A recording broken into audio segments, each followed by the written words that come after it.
الحمد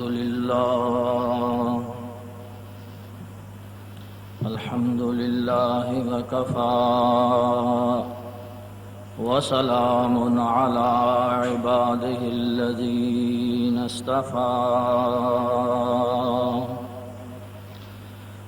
أما بعد أعوذ بالله من الشيطان الرجيم بسم الله الرحمن الرحيم يا أيها الذين آمنوا اتقوا الله وابتغوا إليه الوسيلة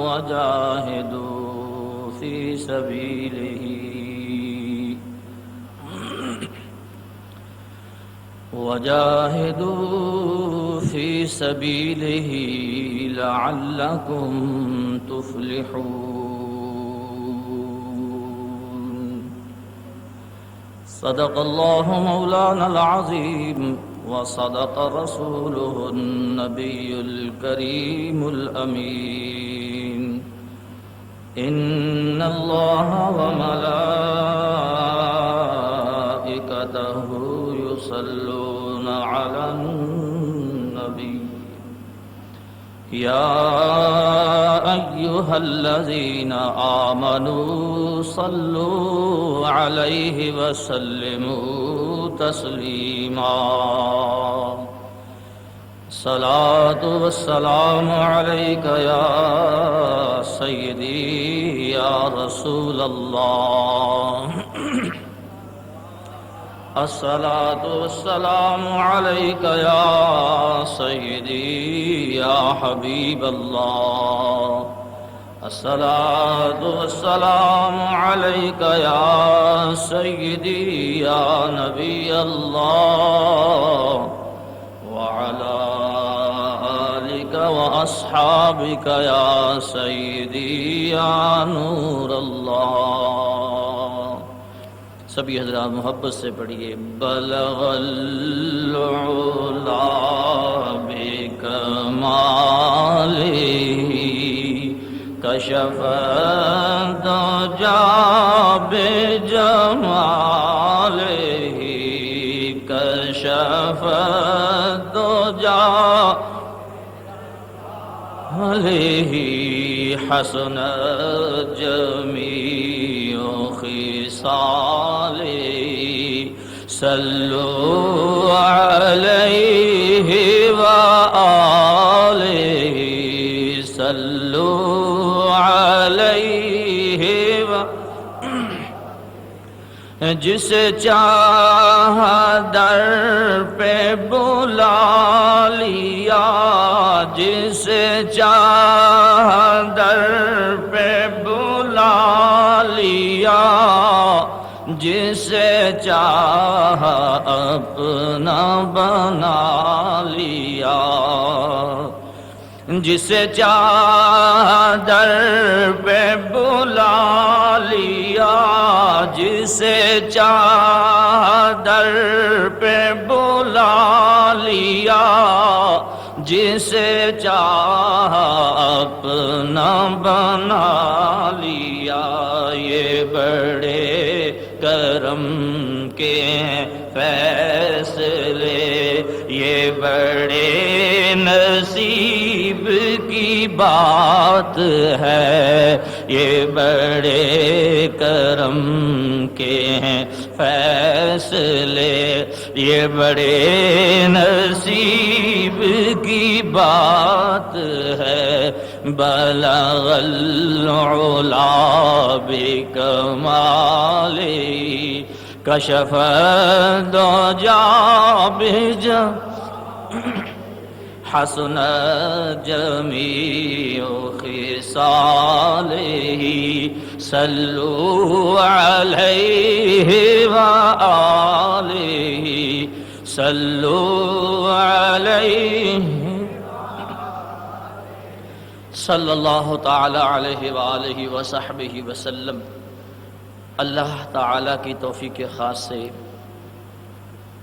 خلاق کائنات جل وعلا کی حمد و ثنا عرض کرنے کے بعد آقا نامدار سید الاولاق احمد مختار صلی اللہ تعالی علیہ وآلہ وصحبہ وسلم آپ کی بارگاہ اقدس میں ہدیہ درود و سلام پیش کرنے کے بعد معززین و حاضرین کرام، جو آیت مقدسہ دوران خطبہ تلاوت کی، اس آیت مقدسہ کا ذکر ہم نے پچھلے جمعۃ المبارک کے بیان سے شروع کیا۔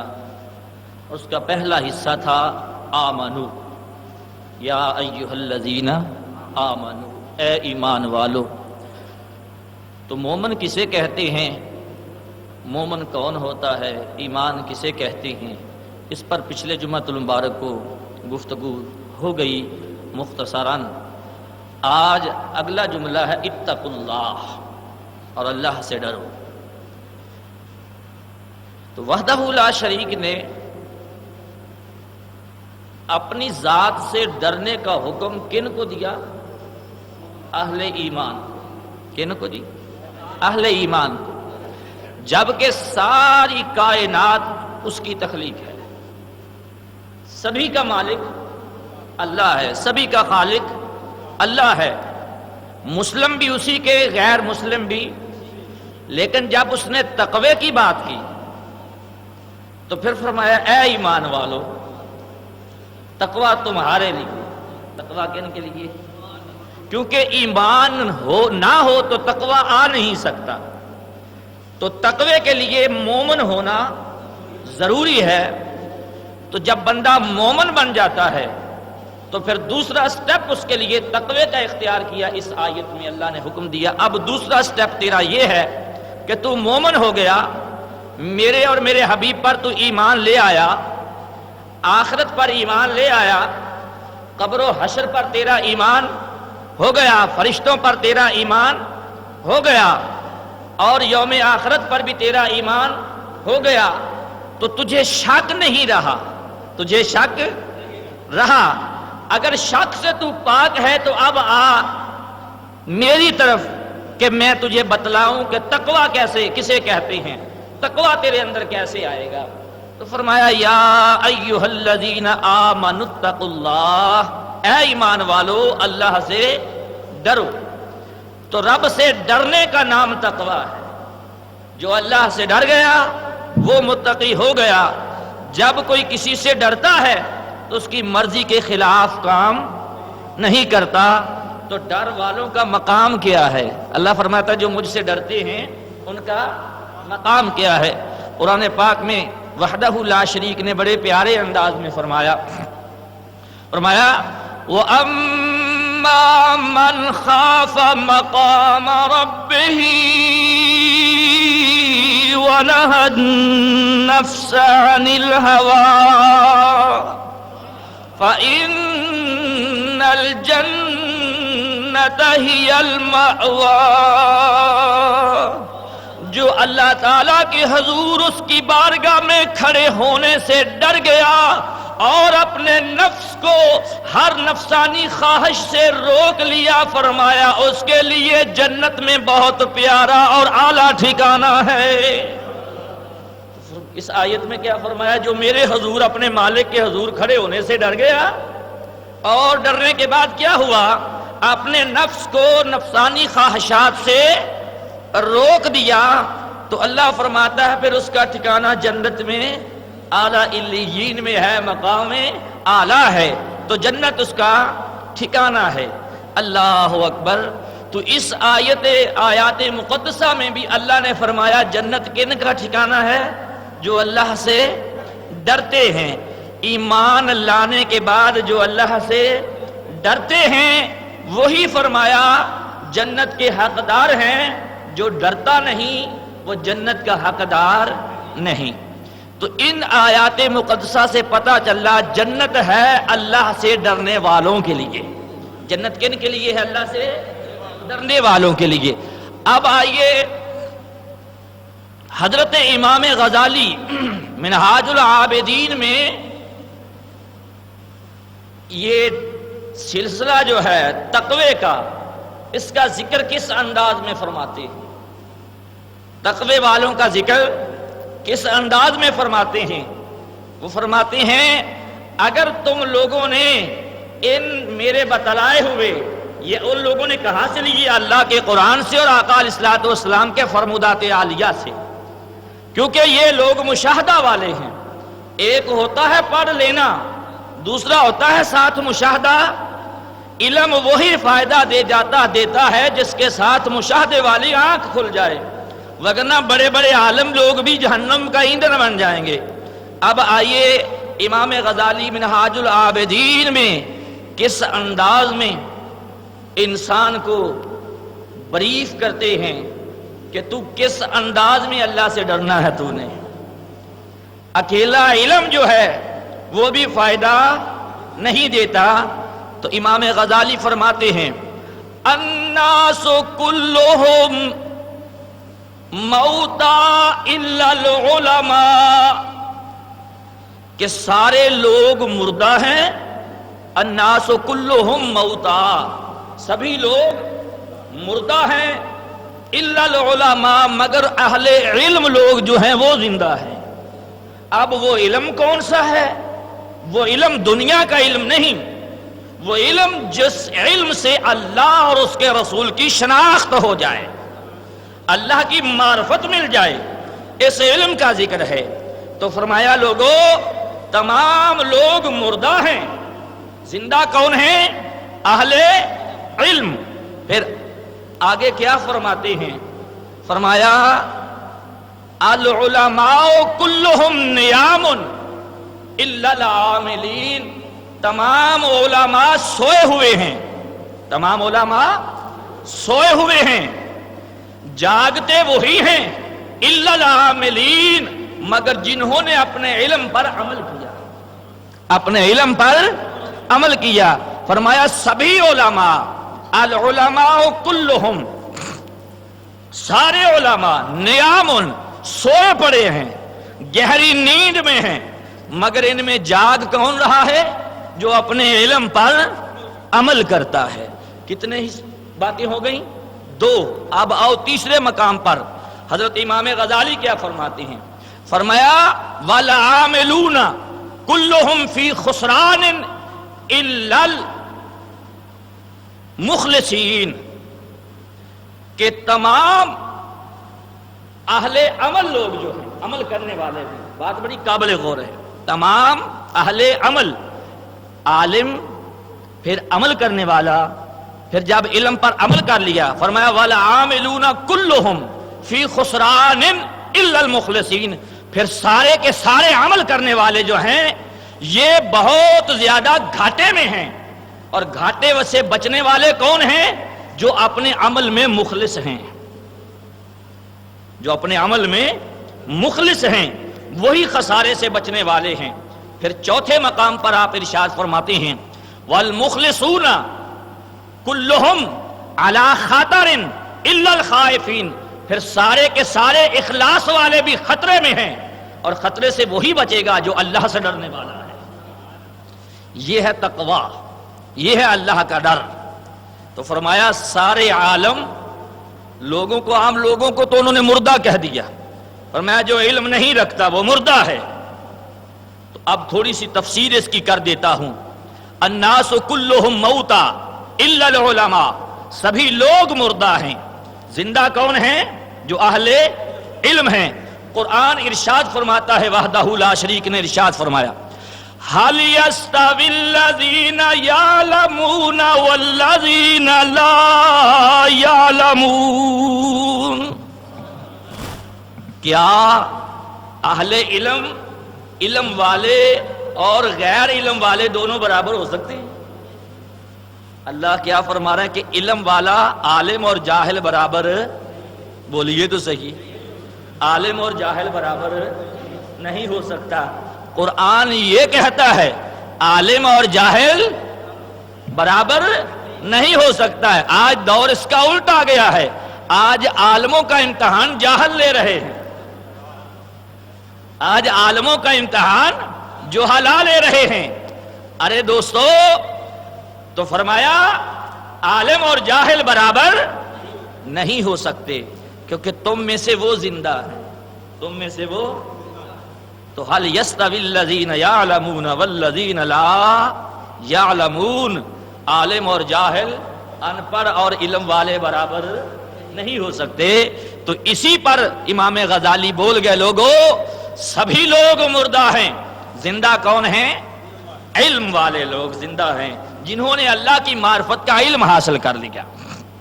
اب آئیے دوسرے مقام پر فرمایا وَالْعُلَمَاءُ كُلُّهُمْ نِيَامٌ إِلَّا الْعَامِلِينَ، تمام علماء سو رہے ہیں، جاگ وہی رہا ہے جو اپنے علم پر عمل کرتا ہے، جو اپنے علم پر عمل کرتا ہے۔ اکیلا علم حاصل کر لے اور اس پر عمل نہ کرے تو اس کی مثال قرآن کیسے بیان فرماتا ہے؟ یہ بھی دل کے کانوں سے سننے والی ہے، اور اللہ کرے مجھے بھی اللہ عمل کی توفیق عطا فرمائے، آپ کو بھی عمل کی توفیق عطا فرمائے۔ تو فرمایا مثل الذین حملوا التوراة ثم لم يحملوها كمثل الحمار يحمل اسفارا، مثل الذین حملوا التوراة، فرمایا ان عالموں کا ذکر کیا جو علم حاصل کرتے ہیں عمل نہیں کرتے، مثال دے رہا ہے قرآن کہ ان کا علم ایسا ہے جیسے گدھے پر بہت ساری کتابیں لاد دی جائیں تو وہ عالم نہیں ہوتا۔ تو لوگوں علم پڑھ لینے سے، کتب کا ذخیرہ لگا لینے سے، بہت بڑی ببانگ دہل گفتگو کر لینے سے بندہ عالم حقیقی نہیں بنتا۔ عالم تب بنتا ہے جب علم پر عمل آ جاتا ہے، عمل ہو جاتا ہے۔ تو قرآن کہتا ہے ان لوگوں کی مثال ایسے ہی ہے جو علم تو پڑھ لیتے ہیں پھر اس پر عمل نہیں کرتے، جو باتیں تو سن لیتے ہیں، سیکھ تو لیتے ہیں، اس پر عمل نہیں کرتے۔ ان کا حال یہی ہے جیسے گدھے پر کتابیں لاد دی گئی ہوں، اس کو کوئی پتہ نہیں مجھ پر علم کا ذخیرہ ہے یا لکڑیوں کا گٹھا ہے، اسے کوئی ہوش نہیں۔ تو اللہ تعالیٰ نے ان لوگوں کی مثال گدھے کے ساتھ دے دی جو علم تو پڑھتے ہیں، علم تو حاصل کرتے ہیں، علم پر عمل نہیں کرتے۔ علم پر عمل کی بڑی بولیے نا ضرورت ہے۔ اگلا سٹیپ تیسرا وہ کون سا تھا؟ وَالْعَامِلُونَ كُلُّهُمْ فِي خُسْرَانٍ إِلَّا الْمُخْلِصِينَ، اور سبھی کے سبھی عمل کرنے والے سخت گھاٹے میں ہیں۔ اور گھاٹے سے بچنے والا، خسارے سے بچنے والا کون ہے؟ جو اپنے عمل کے ساتھ اخلاص بھی رکھتا ہو، عمل کے ساتھ دکھلاوا، نمود و نمائش، لوگوں کو دکھانے کے لیے عبادت نہ کرے، اپنے آپ کو عالم کہلوانے کے لیے علم حاصل نہ کرے، اپنے آپ کو عابد و زاہد لوگوں کے سامنے ظاہر کرنے کے لیے عبادت نہ کرے، اپنے آپ کو نمازی ثابت کرنے کے لیے عبادت نہ کرے۔ اگر تو خالصتاً اس کی نیت یہ ہے کہ میں اللہ اور اس کے رسول کے لیے عبادت کر رہا ہوں، رسول کی سنت ادا کر رہا ہوں، تو پھر تو اخلاص ہے۔ اگر نمود و نمائش آ گئی، استغفراللہ، پھر بڑا برا ٹھکانہ ہے۔ کیسے؟ آئیے مسلم شریف کی حدیث مبارکہ، حضرت ابی ہریرہ رضی اللہ تعالی عنہ سے یہ روایت ہے۔ آپ جب اس روایت کو بیان فرمانے لگے تو کہنے لگے قال قال رسول اللہ صلی اللہ علیہ وسلم، اور غش کھا کر زمین پر گر گئے۔ ساتھیوں نے پھر آپ کو اٹھایا، سنبھالا دیا، ہوش میں لائے۔ پھر آپ نے کہا قال قال رسول اللہ صلی اللہ علیہ وسلم، پھر کپ کپی تاری ہوئی، پھر گر گئے۔ حتیٰ کہ 3 مرتبہ حضرت ابی ہریرہ رضی اللہ تعالی عنہ سے یہ معاملہ ہوا۔ آخر کار سنبھالا ہوا، سنبھل کر انہوں نے جب گفتگو کی، اب یہ بھی دل کے کانوں سے سننے والی ہے۔ ارے بھائیو، آج ہم تھوڑا علم حاصل کر لیتے ہیں یا تھوڑی عبادت کر لیتے ہیں، جب تک 10-12 آدمیوں کو اس پر گواہ نہ کر لیں ہمیں اندر سکون نہیں آتا۔ اب آئیے سرکار دو عالم صلی اللہ تعالی علیہ وآلہ وصحبہ وسلم نے کیا ارشاد فرمایا؟ فرمایا قیامت کے دن 3 شخص اللہ کی بارگاہ میں کھڑے ہوں گے. کتنے شخص جی؟ 3 شخص. ان میں ایک قاری قرآن عالم دین ہوگا، اس کو ایک سخی ہوگا، ایک حاجی ہوگا. ان تینوں کو کھڑا کیا جائے گا. وہ قاری قرآن عالم دین کھڑا ہوگا، یہاں ایک شہید ہوگا. بقیہ تفاصیل میں سبھی آ جاتے ہیں، اس کی تفسیر بناؤ، شرح کرو تو سارے اعمال. ایک قاری قرآن، دوسرا سخی، تیسرا شہید. یہ دونوں ہی عہدے بڑے امپورٹنٹ ہیں، باقی سب ان کی شروع ہیں. شرح ہے سبھی اعمال. علم ہوگا تو عمل آئے گا نا، علم ہوگا تو پتہ چلے گا. ایسا ہوگا تو سخی ہوگا، جان ہوگی تو شہید ہوگا اسلام کے نام پر. اب ان تینوں کا کیا معاملہ ہے؟ قیامت کے دن اللہ پوچھے گا اس عالم دین سے، اس قاری قرآن سے کہ بتا تو نے علم کس لیے حاصل کیا؟ اور وہ دن کیسا ہوگا جس دن آدمی جھوٹ نہیں بول سکے گا. ایسا سخت دن ہوگا کہ جھوٹ نہیں بول پائے گا، اپنے جھوٹ کو چھپا نہیں سکے گا. جو حقیقت ہوگی، کیونکہ یہ زبان جو ہے یہ اس کے کنٹرول میں نہیں ہوگی اس وقت. یہ جو اختیار انسان کو دیا ہے کہ تو جو دل میں آئے کرتا ہے، نہیں خیال کرتا میری زبان سے کون سا جملہ نکل رہا ہے، نہیں خیال کرتا کہیں اس جملے کی وجہ سے کسی کی عزت پر دھبا تو نہیں لگ رہا، کہیں اس زبان کی وجہ سے کسی مومن کے دل کو تو دھچکا نہیں لگ رہا، کسی کو تکلیف تو نہیں دے رہے. تو یہ ساری کی سارے باتیں جو ہیں جب بندہ سوچتا ہے، غور کرتا ہے تو پھر ملتی ہیں. تو فرمایا علم کس لیے حاصل کیا؟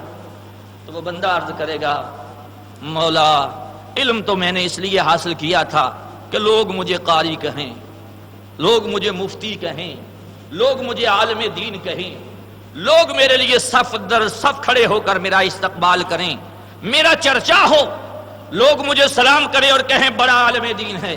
تو فرمایا اے بندے جو تیری نیت تھی اس کا پھل میں نے تجھے دنیا میں دے دیا.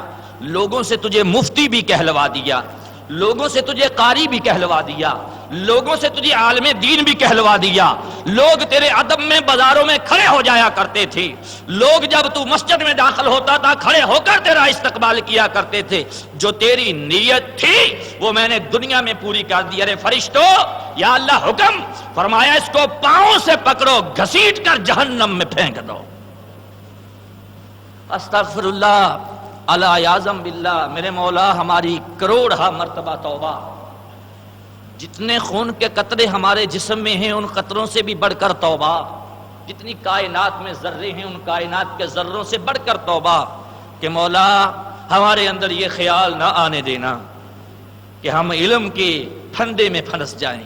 اس لیے تو عرفاء لوگ جو اہل اللہ کہتے تھے نا، علم و بس کریوں یار، علم و بس کریوں یار، سانو اکو الف درکار.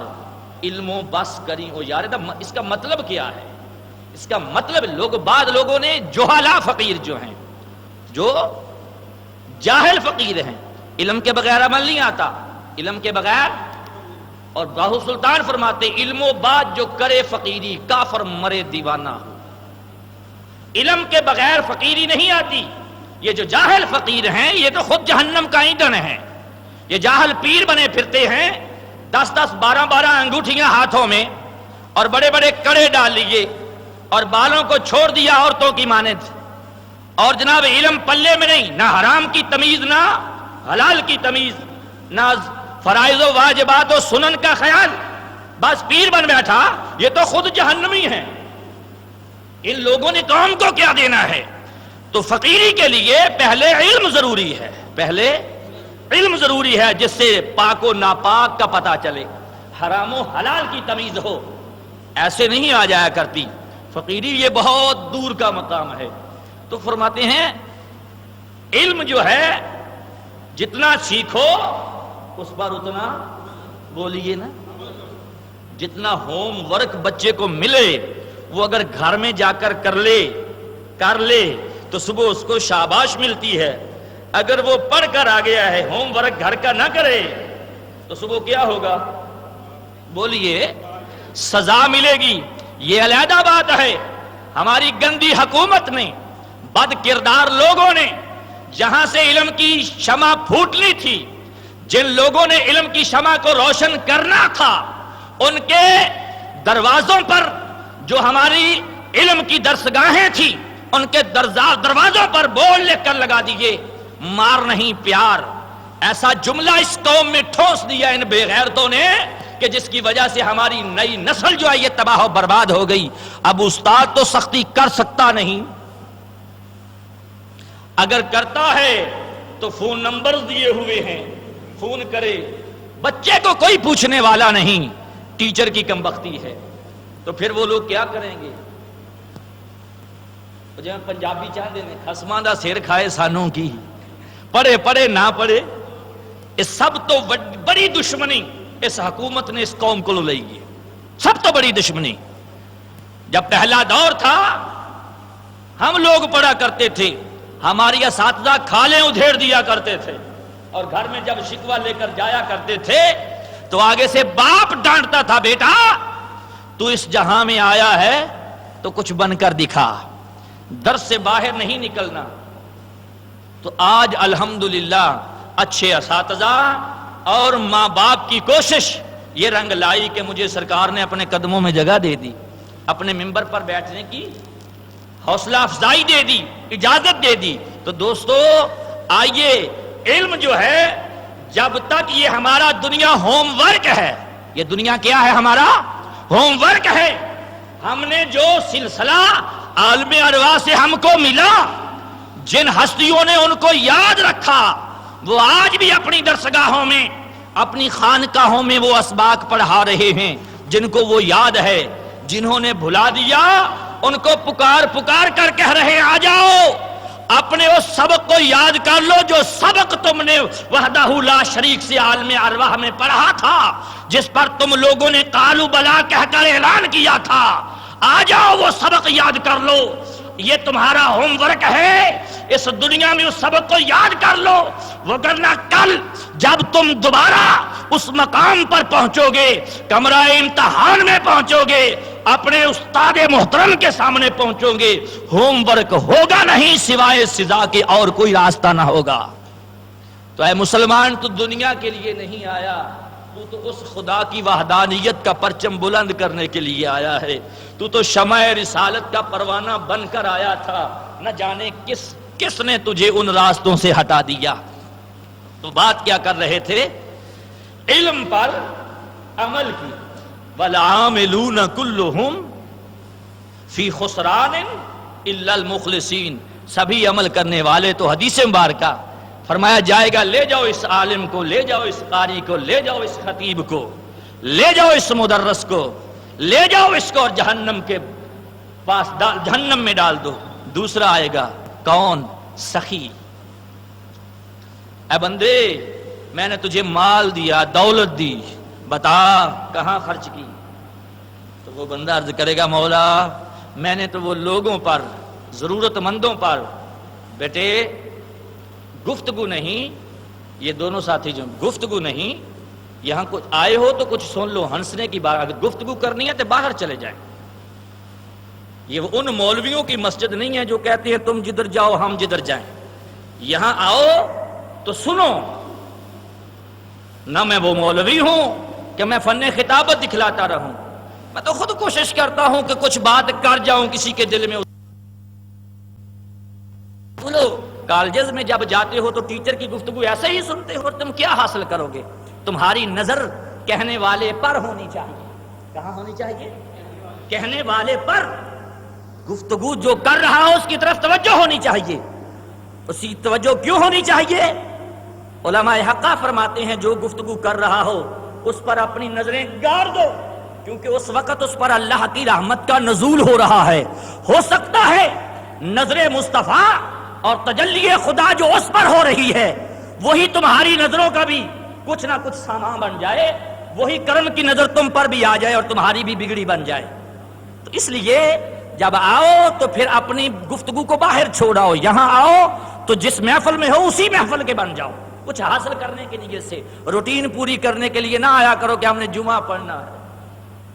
اس نیت سے آؤ کہ مولا تجھے راضی کرنا ہے، یا اللہ تجھے راضی کرنا ہے. اب کیا؟ وہ سخی آئے گا، بتا اے سخی تو کیا کر کے آیا؟ مولا مال لوگوں میں بانٹ کر آیا، بڑی مساجد بنوا دی، بڑے مدارس بنا دیے، بڑی بیوگان اور یتاما اور مساکین کے ساتھ تعاون کرتا رہا. فرمایا کس لیے؟ سچ بولنا، آج جھوٹ نہیں چلے گا.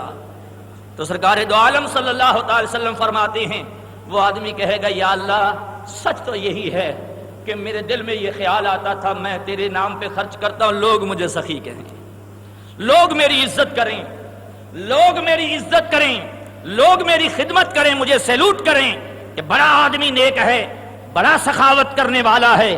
تو فرمایا پھر لوگوں سے سلام بھی کہلوا دیے، تیرے در پر یتاما کی بھیڑ بھی لگا دی، تجھے دن رات دعائیں بھی ملتی رہیں، سبھی کچھ ہوتا رہا، تجھے عزت بھی مل گئی، سب مل گیا.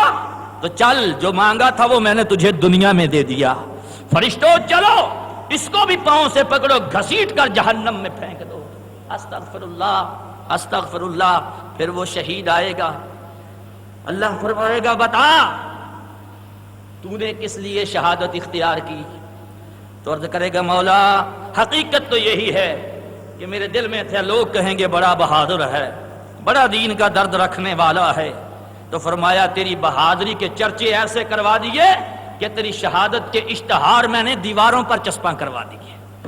آج شہید ہو یا نہ ہو، بینرز بھی چھپ گئے، اشتہارات بھی لگ گئے، نہ جانے وہ شہید کس انداز میں ہوگا، کیسے ہوگا، کیا ہوگا. تو فرمایا جس نیت سے تو نے شہادت کو اختیار کیا وہ نیت میں نے دنیا میں تیری پوری کر دی. فرشتوں اٹھاؤ اس کو بھی جہنم میں پھینک دو. استغفر اللہ. اسی طرح سبھی اعمال ریاکار جتنے بھی ہوں گے سارے کے سارے جہنم میں پھینک دیے جائیں گے. تو فرمایا والعاملون کلہم فی خسران الا المخلصین. اس وقت تک تمہارا کوئی عمل قبول نہیں ہوگا جب تک تمہارے اندر خلوص نہیں ہوگا. تمہارے اعمال بھی خطرے والے ہیں، گھاٹے والے ہیں. ان عملوں کے ساتھ نیت کو بہتر بنا لو، اخلاص لے آؤ. کیسا اخلاص؟ اللہ اکبر.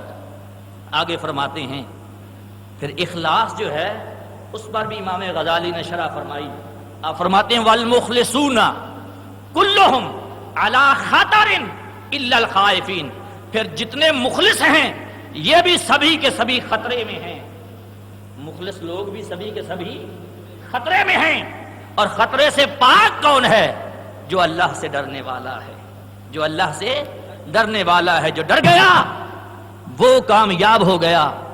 کیسا ڈر ہونا چاہیے، کتنا مخلص ہونا چاہیے. او اخلاص پر مولا کائنات کی ایک بات کر دوں، اس کے بعد ڈر کی بات کرتا ہوں. مولا کائنات علی شیر خدا سب کہیے رضی اللہ تعالی عنہ، آپ جنگ کے دوران ایک کافر پہلوان سے لڑ رہے ہیں. اس نے 2 وار تلوار کے آپ پر کیے، اس کے دونوں وار خالی گئے. تو آپ نے کہا اب سنبھل جا. تو شیر خدا نے تلوار اٹھائی، تلوار نہیں گئی، بائیں ہاتھ سے اس کے پٹکے کو پکڑا اور جھٹکا دیا اور وہ زمین پر گر گیا. آپ نے جلدی سے اس کے سینے پر بیٹھ گئے، چڑھ کر بیٹھ گئے. بس تلوار مارنے ہی والے تھے کہ اس بدبخت نے کیا کام کیا، بڑی توہین کی، بڑی بے ادبی کی. اس نے چہرہ علی پر تھوک دیا. استغفر اللہ. وہ چہرہ جس چہرے پر انبیاء کو فخر ہے، وہ چہرہ جو بوسہ گاہ مصطفیٰ ہے، وہ چہرہ جو خدا کے سوا کسی کے آگے نہیں جھکا، وہ چہرہ جو داماد مصطفیٰ ہے، وہ چہرہ جو حسنین کریمین کا بابا ہے. اس چہرہ اقدس پر اس ظالم جب تھوکا تو کیا ہوا؟ مولا کائنات نے اس کو چھوڑ دیا. علی شیر خدا نے اس کافر کو چھوڑ دیا. وہ کافر بڑا حیران ہوا، کہنے لگا حضور عجیب بات ہے، میں نے آپ کو غصہ دلوایا، آپ ہیں کہ مجھے چھوڑ رہے ہیں. آپ نے فرمایا تو نے اسلام کو سمجھا ہی نہیں. ہائے ہائے، یہ نہیں فرمایا تو نے علی کو سمجھا ہی نہیں. دوستو جملے کو دیکھیے، تو نے اسلام کو سمجھا ہی نہیں. بتلایا جا رہا ہے کہ اسلام کیا ہے، مسلمان کیسے بنتا ہے. وہ عرض کرنے لگا حضور بتلائیے پھر اسلام کیا ہے. آپ نے فرمایا جب میں گھر سے چلا تھا جہاد کرنے کے لیے نیت تھی فقط مولا کو راضی کرنے کی. جب جنگ کے میدان میں آیا تو نیت تھی فقط اس کو راضی کرنے کی. جب تلوار اٹھائی اور تیری چھاتی پر چڑھ گیا نیت یہی تھی مولا تو راضی ہو جا، میں نے اپنی بات نہیں کی. اور جب تو نے میرے چہرے پر تھوک دیا تو میرے نفس کو غصہ آیا. نفس نے کہا علی جلدی کر، اس کی گردن اتار دے، یہ تیرا گستاخ ہے. تو جب نفس کی یہ بات ابھری تو میرے خلوص نے آگے سے جواب دیا علی اس کو چھوڑ دے. تو میں نے تجھے چھوڑ دیا کیونکہ سارا سفر تو اس کی رضا کے لیے طے کیا ہے. جب اینڈ پر پہنچا تو نے تھوکا، نفس کو غصہ آیا. علی اتنا شرک بھی خدا کی بارگاہ میں پسند نہیں کرتا. آج ہم کیا ہیں؟ علی علی کہنا بڑا آسان ہے. علی علی کا نعرہ لگا لینے ہی سے کامیابی نہیں ہوگی، مولا کائنات کے نقشہ قدم پر چلنے سے کامیابی ہوگی. کہ آج ہمارے اندر اتنا حوصلہ ہے، ہم تو برداشت کرتے ہی نہیں. اور مسلمان کا نام ہی برداشت کرنے کا ہے. جو برداشت نہیں کر سکتا وہ مسلمان کہلوانے کا. فرمایا تو نے اسلام کو سمجھا ہی نہیں. اسلام نام ہے برداشت کرنے کا، اسلام نام ہے صبر کرنے کا، اسلام نام ہے حوصلے کا، اسلام نام ہے جو بھی کام کیا جائے خالصتاً اللہ کی رضا کے لیے کیا جائے. اور آج ہم کہاں جا رہے ہیں؟ تو فرمایا سبھی مخلص لوگ بھی خطرے میں ہیں. سبھی مخلص لوگ بھی خطرے میں ہیں. اور کون خطرے سے پاک ہیں؟ جو اللہ سے، بولیے، اللہ سے ڈرتے ہیں. کتنا ڈرتے ہیں؟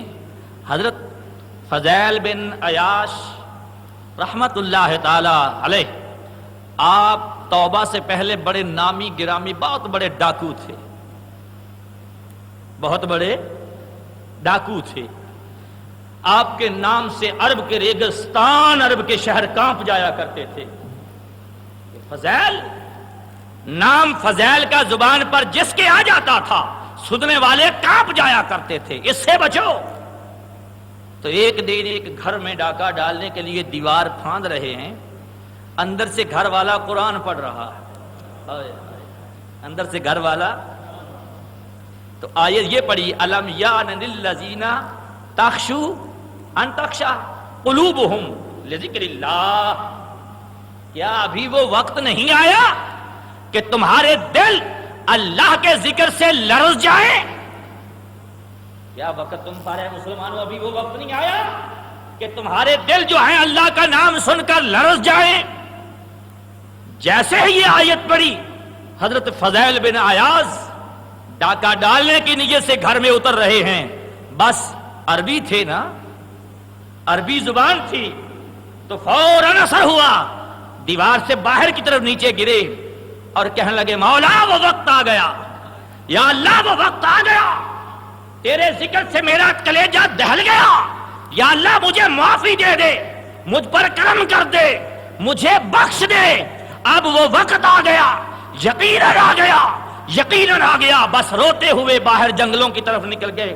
کیا دیکھا؟ کچھ کھنڈر ہیں، ان کھنڈروں میں گر کر، یہ تو مسلمان ہی نا، تو رو رہے ہیں، تڑپ رہے ہیں. آدھی رات سے وقت جو تھوڑا سا گزرا، ایک قافلہ گزر رہا تھا. قافلے والوں نے کہا یار اس کھنڈر میں پناہ لے لو، یہ علاقہ فضیل ڈاکو کا ہے. یہ علاقہ کس کا ہے؟ فضیل ڈاکو کا ہے، وہ بڑا ظالم ڈاکو ہے، بچ جاؤ. اللہ اللہ. جب یہ بات انہوں نے کی کھنڈر کے قریب، تو کھنڈر کے اندر حضرت فضیل بیٹھے ہوئے تھے. جب ان کے کان میں آواز گئی، چیخ نکلی، مولا تیری مخلوق مجھ سے ڈر رہی ہے، میری وجہ سے راتوں کا سفر ان لوگوں نے بند کر دیا. یا اللہ میں اتنا برا ہو گیا ہوں کہ تیری مخلوق کو نہ دن کو سکون ملتا ہے نہ رات کو. لوگ میرے خوف کی وجہ سے رات کو سفر نہیں کرتے، مولا مجھے بخش دے، مجھ پر رحم کر دے۔ بس تڑپتے ہوئے جو اٹھے، اٹھ کر کیا ہوا؟ اہل علم کے حلقے میں چلے گئے۔ کہاں گئے؟ اہل علم کے حلقے میں، اور علم حاصل کرنے میں لگ گئے۔ علم حاصل کرتے کرتے کیا ہوئے؟ وقت کے امام الحدیث بنے، وقت کے امام الحدیث بنے۔ اور ایسا نام نکلا علماء میں آپ کا کہ اگر کوئی آپ کے دور میں کوئی سند کی تلاش کرتا تھا، حدیث پر کوئی مغالطہ ہوتا تھا، تو وہ کہتا تھا امام فضیل بن عیاش کی بارگاہ میں چلو، وہاں سے یہ مسئلہ حل ہوگا۔ آپ نے قرآن کے علم بھی حاصل کیا، احادیث کے علوم پر بھی دسترس حاصل کی، امام الحدیث بن گئے۔ اس کے بعد آپ نے جا کر کیا کیا؟ مکہ المکرمہ کی مجاوری اختیار کر لی۔ پہلے کیا کیا؟ علم حاصل کیا۔ بولیے کیا کیا؟ علم حاصل کیا۔ علم حاصل کرنے کے بعد خانہ کعبہ پہنچ گئے، اب وہاں رو رہے ہیں۔ وہیں پر درس و تدریس کا سلسلہ بھی شروع ہو گیا۔ اتنے رویا کرتے تھے، جب کوئی آپ کے سامنے یہ کہہ دیتا اللہ، آپ کانپ جایا کرتے تھے، تڑپ تڑپ جایا کرتے تھے، ساتھ ہی کہتے مولا میں بڑا گنہگار ہوں، اے اللہ میں بڑا پریشان ہوں، مجھے تو معاف کر دے، میں نے بڑے لوگوں کو ستایا ہے، بڑے لوگوں کو پریشان کیا، مولا مجھے معاف کر دے۔ تو علماء حقہ فرماتے ہیں کہ جب یہ حالت ان کی دیکھی جاتی تو ایک دن آپ کا وصال ہوا۔ آخر جانا ہے سبھی نے، اسی راستے پر جانا ہے، تو حضرت امام وقی آپ کے وصال پر بازاروں میں رو رہے ہیں، تڑپ رہے ہیں، اور کہتے ہیں لوگوں اللہ کا خوف دنیا سے کوچ کر گیا، اللہ کا خوف دنیا سے چلا گیا۔ یعنی حضرت فضیل بن عیاش اتنے اللہ سے ڈرا کرتے تھے کہ جو بھی آپ کی کوئی اللہ کی کوئی بات کرتا تو پسینہ پسینہ ہو جایا کرتے تھے۔ میں اس مالک و مولا کی بارگاہ میں کیسے حاضر ہوں گا، کیسے اپنی پوری زندگی کا حساب دوں گا، کیسے جو سانسوں کا تحفہ اس نے مجھے دیا ہے ان سانسوں کا حساب کیسے دوں گا، کیسے جو اس نے مجھے دولت دی اس دولت میں کو میں نے کن راستوں میں صرف کیا کیسے حساب دوں گا۔ یہاں آج ہم نوکر رکھ لیں تو اس کو شام سے پہلے کہتے ہیں حساب دے کر جانا، حساب کے بغیر نہ جانا۔ ارے مسلمان سوچ، تو بھی ایک دن تو نے اللہ کی بارگاہ میں حساب دے ہونا ہے۔ میرے مالک نے تجھ سے سوالات کرنے ہیں، تیری زندگی کے بارے میں سوال ہوگا، تیری سانسوں کے بارے میں سوال ہوگا، تیری سانسوں کے بارے میں سوال ہوگا، تجھ سے صحت کے بارے میں پوچھا جائے گا، تجھ سے دولت کے بارے میں پوچھا جائے گا، تجھے جو جو نعمتیں وہ دے رہا ہے ہر نعمت کے بارے میں سوال ہوگا۔ تو آج کوشش کر لے، جو تجھے دیا ہے آج حساب اپنا آپ کر لے، کل کے حساب سے بچ جائے گا۔ کل تو نے بھی اپنے مالک کی بارگاہ میں حساب دینا ہے، تو نے بھی اپنی پوری زندگی کا حساب دینا ہے۔ ارے یارو ایک دن کا حساب دینا مشکل ہے، کہاں پورے 60 سالہ 80 سالہ کا حساب دو گے؟ اپنے اندر یہ بات بسا لو، تم دنیا کے لیے نہیں، تم خدا کے لیے ہو۔ کاروبار وہی کرو جو اس کی یاد میں رہے، دولت وہی گھر میں لاؤ جس دولت سے اس کی یاد رہے۔ جو دولت اس سے دور کر رہی ہو اس دولت سے کنارہ کش ہو جا، جو ہنر اس سے دور کر رہا ہو اس ہنر سے کنارہ کش ہو جا۔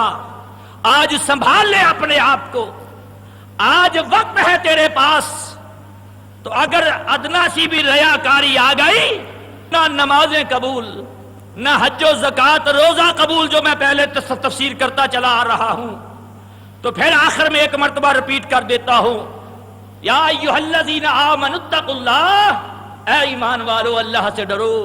اللہ سے بولیے، ظاہر بھی ڈرو، باطن بھی ڈرو، باہر بھی ڈرو، اندر بھی ڈرو، پھر مقام ملتا ہے۔ وہ ایک ولی کامل تھے، ہائے ہائے ہائے، فضیل بن عیاش کی اس روایت سے بات ذہن میں آ گئی۔ ایک جھٹکے سے، توجہ ہے، ایک جھٹکے سے کہاں تک پہنچا دیا. کہاں تھے ڈاکو، کہاں امام الحدیث بن گئے، کہاں اللہ کے ولی بن گئے. ایک جھٹکے سے بس سوچ ہی بدلی نا. زیادہ کوشش کی ضرورت نہیں ہے، اندر کی جو سوچ ہے اس کو بدل. اندر جو تیرے شیطان بیٹھا ہوا ہے نفس امارہ کی صورت میں، اس کو کچل. جب تو اس کو کچلے گا تو پھر نفس مطمئنہ جو ہے اس کی پرورش ہونی شروع ہوگی.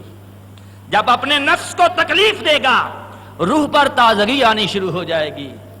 پھر ایک وقت ایسا آئے گا، روح لطیف ہے، تو اس کو رگڑتا جائے گا جیسے جیسے نفس امارہ کو یہ بھی لطافت کی مانند کی طرف مائل ہوتا جائے گا. ایک وقت وہ آ جائے گا کہ تیرا جسم بھی لطیف بن جائے گا. اللہ اکبر. تو وہ بات کیسے آئی؟ اللہ والے کی بارگاہ میں ایک درویش چلا گیا.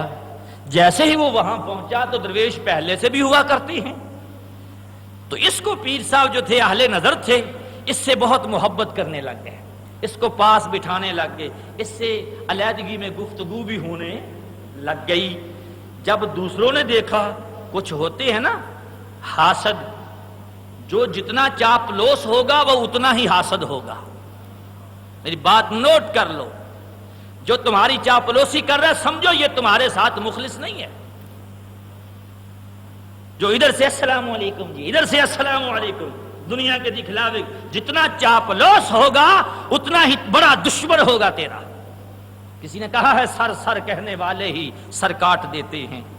اپنی تاریخ کو پڑھ کر دیکھو، جو جتنا کسی کے قریب ہوا ہے اتنا ہی بڑا اس کو نقصان دیا ہے دنیا داری میں.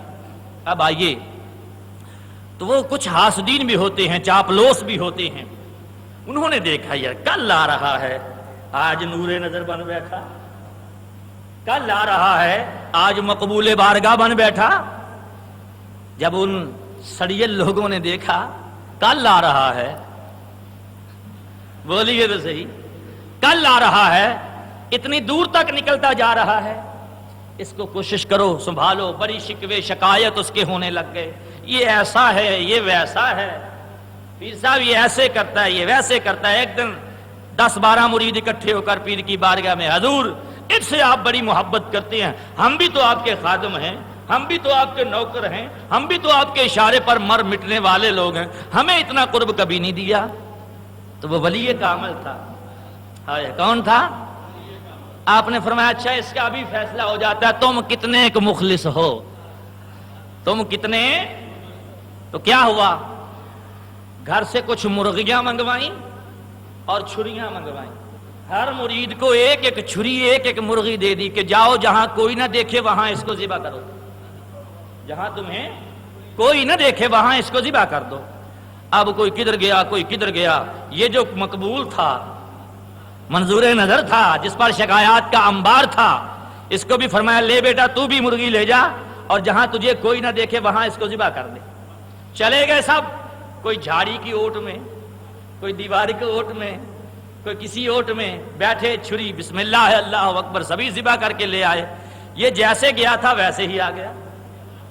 جب اس کو زندہ مرغی کے ساتھ دوسروں نے دیکھا کہ لو آج کام بن گیا، ہم تو مرشد کے حکم پر عمل کر کے آئے ہیں، یہ ویسے کی ویسے لے آیا، آج اس کی چھٹی ہم کامیاب ہو گئے.